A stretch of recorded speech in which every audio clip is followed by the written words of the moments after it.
So is the recovery for SPH, Singapore Press Holdings, still intact? Are we still seeing like a good reversal, or can there be some signs of weakness? Hey guys, Joey here, top tier advisor in Philips Securities and chief trainer at Trading Impossible. Right? So in today's video, we'll talk about SPH. I think this counter has still been in my watch list. I've done a video on it a few months back, and I think all of you would have heard of it as well in terms of the restructuring news in May, whereby they kind of announced that they will hive off their media business into a new company limited by guarantee. Alright, so kind of like take away the property and the media business, because the media business has not been doing really well over the past few years. We have seen like advertising revenue just coming down, alright, and it is in a very, very challenging sector to be in, alright. So they've kind of like announced the restructuring news in May. The prices came down, and over the past 1 to 2 months, we are seeing some kind of bullishness coming back again, alright. And the question goes, is it still on the path to recovery, right? So what happens is over the next 1 to 2 months, somewhere in August, September 2021, that's where they'll kind of like seek shareholders approval, all right, for this restructuring, and if it all goes smoothly, it will probably end by the end of the year. All right, so this whole entire restructuring news is still what is happening right now. All right, but in terms of the chart, right, so we look at the chart in terms of where are we right now, and are we actually seeing any bullish signal and all that. So do stick around and watch this video all the way to the end if you want to find out how we can potentially play out for SPH, and also what are some of the levels you can position yourself, and what are some of the potential targets as well.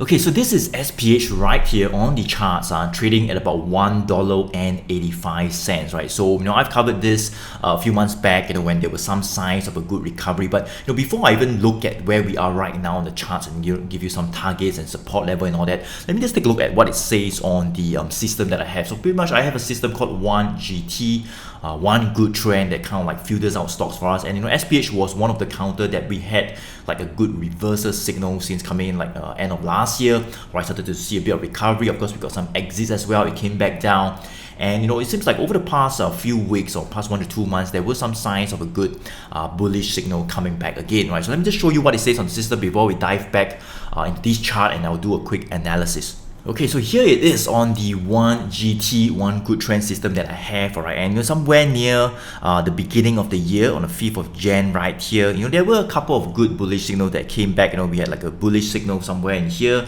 about $1.10, it went up slightly to about 120, got an exit, alright, so a green arrow pointing up would be what we call a bullish signal. That's where we have a bullish entry signal, right? Another one right here, you can see in February, push up by about, we'll say 10%, and this was quite a good move as well, 24th of March, around at 135, 140. We had a really good bullish signal right here, went up from like 135 all the way to around 180, and then we got exit, right? So that's where we had like the restructuring news in May, all right? So we had the exit first, and then of course the restructuring news came out. They kind of like tanked because of the uncertainty, but buyers started to come back in again after looking at all the news. It could be a good thing for SPH, right? And that's where buyers started to come back in, all right? And then we had like a new bullish signal somewhere around here. It looks good in the chart, right? In May, we had a good bullish signal, started to push up from like about 165 to maybe about 180. It got an exit, and more importantly, right, I want to share with you this little bullish signal right here.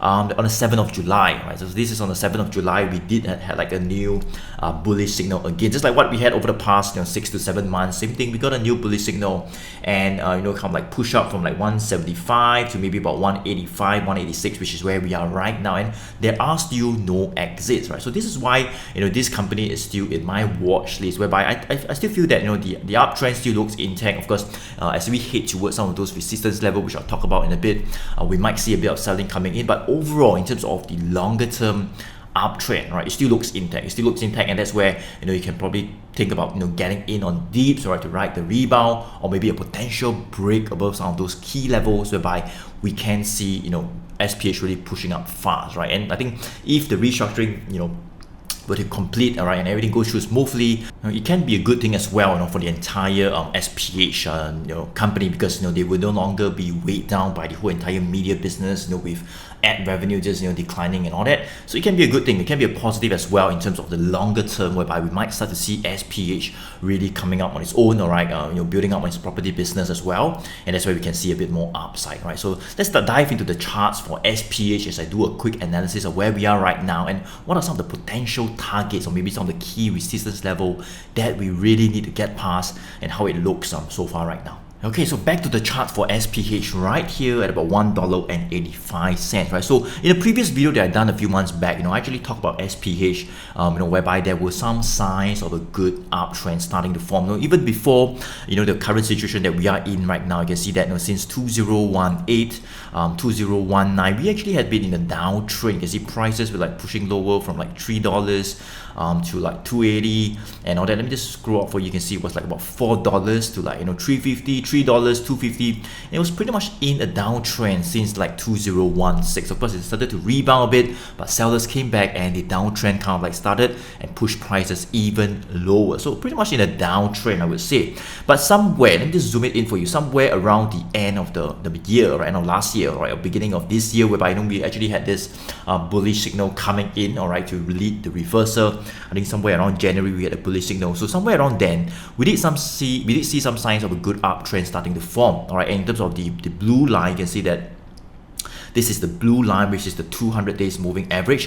You can see it was like pointing down and prices were like below this blue line. But then prices went above this blue line, the 200 days moving average, and this 200 days moving average blue line started to point up. So that's a good sign of the uptrend starting to happen in terms of the long term. All right, and also for this red line, the 100 days moving average, it started to reverse, flatten out, point up, and eventually it broke above the 200 days moving average line as well. So that's a good sign in terms of the mid to long term trend happening, all right, pointing up just somewhere around January, February, just as when we had the bullish signal. All right, so in fact we can also draw what we call an upward sloping channel support line. I would say over the past 6 to 7 months, we have formed what we call a bit of a support right here. Look at this, fits really nicely.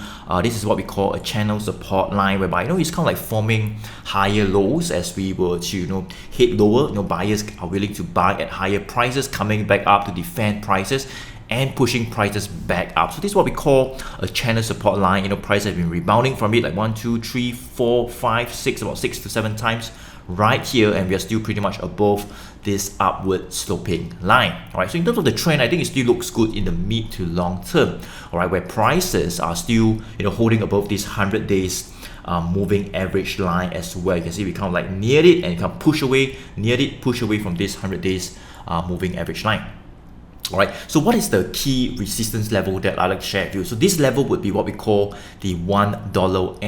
I think 190 would be a really key resistance level. We have been trading below since like April, about 3 months now. All right, about 3 months now, we are still capped below this 190 and maybe even the $2. $2 would be a psychological level, pretty much back to where we were last year.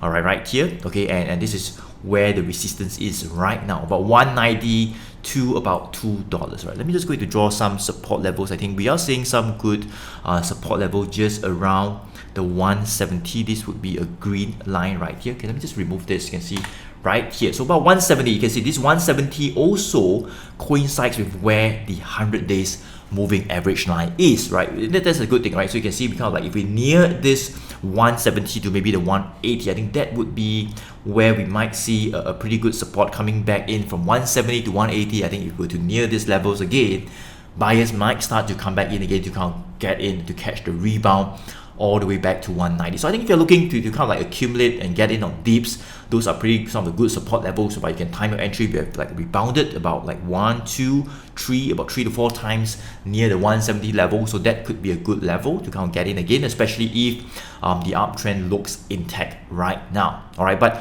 I'm looking at it a bit more in terms of the upside, if we were to break the 190. So far you can see that, as I say, 190 is still the resistance. We have not broken the 190 to $2, but if we do break this 190 to $2, I think the upside can happen quite fast, right? The next resistance level would be right over here, somewhere around that 220 220 mark. You can see this would be, sorry, about 230. Look at this.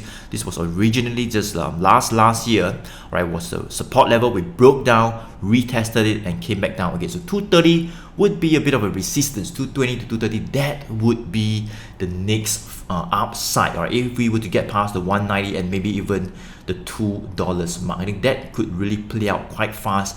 And it could happen over the next few months, especially when the restructuring news were to kind of like clear out in terms of them completing their restructuring. It will not be weighed down by the media business, as I mentioned, and that could be a good thing for SPH in the long term, right? Whereby the long-term uptrend can slowly start to play out, and we can slowly see prices starting to push higher, right? So this is SPH right here. I think it still looks good, right over here as we consolidate from 170 to 190. But I'm looking at it, kind of breaking, hopefully, right, potentially breaking the 190 to $2. Where we can see the uptrend continue. All right, and yes, as I mentioned, we did have like a bullish signal, all right, over the past 1 month, all right, and there are still no exits, so we'll probably see where the exit will come out. But if we were to kind of break the 190 to $2, I think that's where we can really see the push up, and we might see it really push higher before the exit might even come out. So this can be also what we call an ascending triangle pattern. All right, here I think there would be what we call an ascending triangle. As I say, we can draw what we call the upward sloping channel support line. All right, and this would be the horizontal resistance level. So this is something like an ascending triangle pattern, whereby as it consolidates below a key resistance like the 190 to $2, it is forming higher lows. So you can see pushing up, all right, and sellers came back to push it down, rebounded, came back down, rebounded, and now we are right over here. So it's pretty much nearing the resistance again as an ascending triangle pattern would form. And yeah, I mean, this ascending triangle pattern would kind of like play out in terms of the upside. All right, it will be a good move, as I say, if we were to break the 190 to $2, and that is where this pattern can really play out, and we see more upside all the way to 220, 230. Yeah, so pretty much we have come to the end of this video, guys, and I hope you like this video. If you have, go ahead to give me a like. It will definitely help out the channel, and thank you so much for doing it. And of course, smash the subscribe button if you have not yet done so that you will not miss out on any videos like this. All right, and I would really appreciate it as well. And let me know in the comments below. All right, what do you think about SPH? I mean, in terms of the fundamentals, in terms of the restructuring, what are some of the comments you have? Let me know in the comments so that we can take a look and discuss as well, and see if SPH is perhaps one of those good counters whereby you can position yourself in terms of riding the upside. All right, so Joey here, thank you so much for watching. And guys, if you want to find out a bit more on how we were even alerted to this counter in the first place, and how it came to my watch list in terms of the system that we have, the bullish entry and exit signals that we have, you can go ahead to attend one of those free web classes that I'm still conducting. All right, and I'll probably put the link around this video. Go ahead to register for it, enter your name and email, register for the free web class, and that's where I'll share with you a bit more on how a system can help us and help you as well if you want to know more, and also the framework behind the entire system. Right, so thank you so much for watching. Joey here. I look forward to see you in the next video.